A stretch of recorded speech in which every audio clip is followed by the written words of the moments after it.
To the crisis in Ukraine. This morning, the head of NATO's military command says the Russian forces who are massed at the eastern border of Ukraine are very, very sizable and very, very ready, to use his words. U.S. military estimates put the number of Russian forces at 20,000. Former Massachusetts governor and 2012 Republican presidential nominee Mitt Romney is joining us to talk about that and other news this morning from San Diego. Good morning, Governor, and welcome back to Face the Nation. During the campaign, and I want to start with this, you took a lot of heat for saying that Russia was our greatest geopolitical foe. In the third debate, the president came down pretty hard on you about that. A few months ago, when you were asked what's the biggest geopolitical threat facing America, you said Russia. Not Al-Qaeda, you said Russia. In the 1980s are now calling to ask for their foreign policy back because, the Cold War has been over for 20 years. I'm sure, Governor, you're tempted this morning to say, I told you so, but do you really believe that what happened in Ukraine had anything to do with what President Obama has or hasn't done? Well, but there's no question but that the president's naivete with regards to Russia and his faulty judgment about Russia's intentions and objectives has led to a number of foreign policy challenges that we face. And unfortunately, not having anticipated Russia's intentions, the president wasn't able to shape the kinds of events that may have been able to prevent the kinds of circumstances that you're seeing in the Ukraine, as well as the things that you're seeing in Syria. We really need to understand that Russia has very different interests than ours. This is not fantasy land. This is reality, where they are a geopolitical adversary. They're not our enemy, but they are certainly an adversary on the world stage. Well, should we have known this? Should we have anticipated it? Because it caught a lot of people by surprise, it seems to me. Well, there may have been some people surprised, but there were many, many others who predicted that Russia would try and grab additional territory. And certainly when we saw the demonstrations going on in Ukraine, and we recognized that Russia has a major base in Sebastopol in Crimea, it couldn't be a surprise to folks that Russia might take the opportunity to grab that territory. After all, we see reports saying that Russian soldiers came in without Russian insignia, that their trucks didn't have Russian insignia. This had been prepared for some time, and we certainly could have taken action early on. We would have had far more options to try and shape events to keep Russia from moving in. For instance, working with our allies around the world to develop the sanctions, communicating those to Russia very, very clearly, at the same time saying, look, we're not going to interfere with your base in Sebastopol, nor your influence in Kiev. These kinds of things had the potential of keeping Russia from making a devastating move, one that changes the whole political landscape of the entire world, and certainly that of Eastern Europe. Well, we have put on some sanctions now. They don't seem to have done much good. You're saying if we had done it earlier, how actually would we have done that? And are the sanctions they've put on now, do we need stronger sanctions? Well, let's step back. I think effective leaders typically are able to see the future to a certain degree and then try and take actions to shape it in some way. And that's, of course, what this president has failed to do, and his Secretary of State, Hillary Clinton, as well. They thought resetting relations with Russia, handing out gifts to Russia would somehow make Russia change its objectives. Well, that certainly wasn't the case.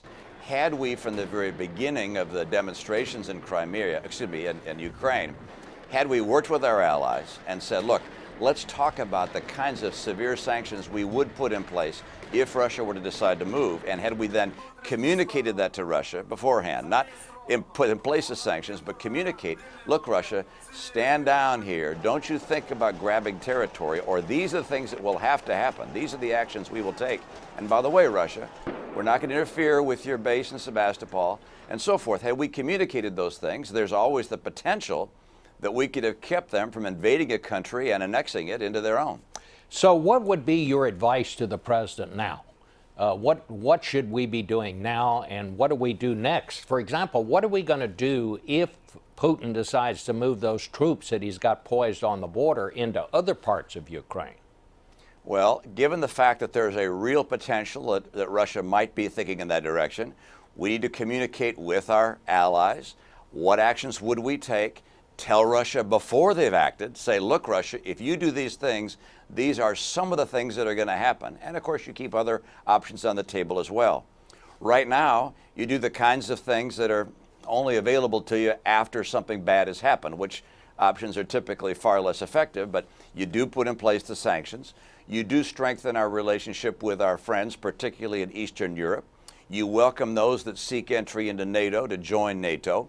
You rebuild our military budget. You don't shrink our military budget at a time like this. You begin cooperation, military cooperation with nations in Eastern Europe that want that cooperation. For instance, you reconsider putting in our missile defense system back into the Czech Republic and Poland as we had once planned. And as you recall, we pulled that out as a gift to Russia. Look, these are the kinds of actions you take, and the president is taking many of those.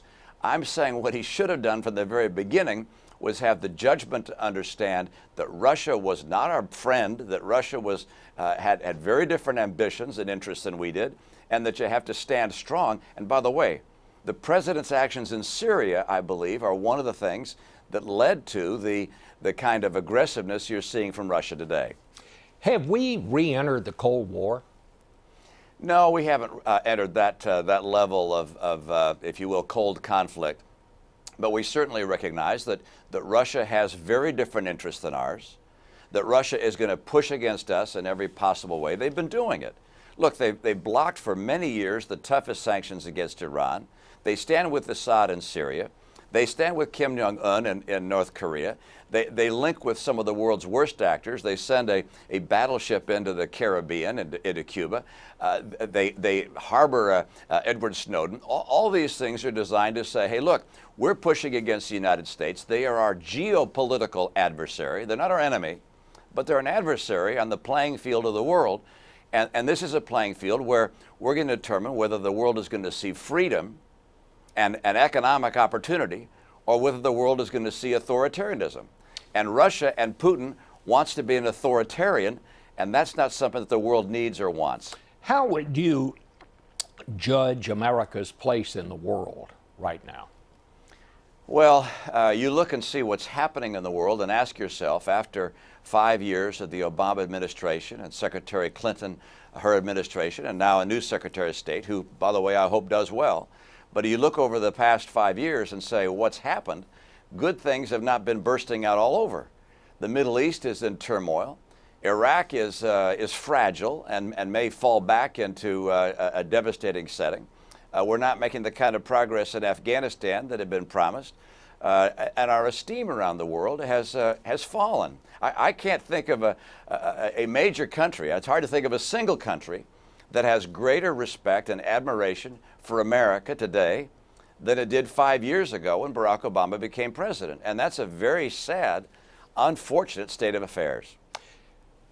Final question, Governor. Have you been thinking, are you thinking about running for president again? No, I'm thinking about the people who I want to see running for president. And there's quite a group. I mean, we have a very strong field of leaders who could become our nominee and could stand up for the kind of leadership I think America wants. Look, a lot of people are looking back to the 1980s and saying, wouldn't it be nice if we had leaders like Ronald Reagan and George Bush and Jim Baker and George Shultz and some of the strong presidents and secretaries of state that led us during very difficult times. That's the kind of leadership we want. I think we have those kinds of leaders in the party, and I fully anticipate that I'll be supporting one of them very vigorously. All right. Well, thank you so much for joining us and giving your thoughts on all this, Governor. It's nice to see you again. Thanks, Bob. Good to be with you. And later in the broadcast, Democratic Senator Dick Durbin, who's just back from Ukraine, and Republican Senator Kelly Ayotte, who's in Ukraine now, plus some personal thoughts from me about these two big stories.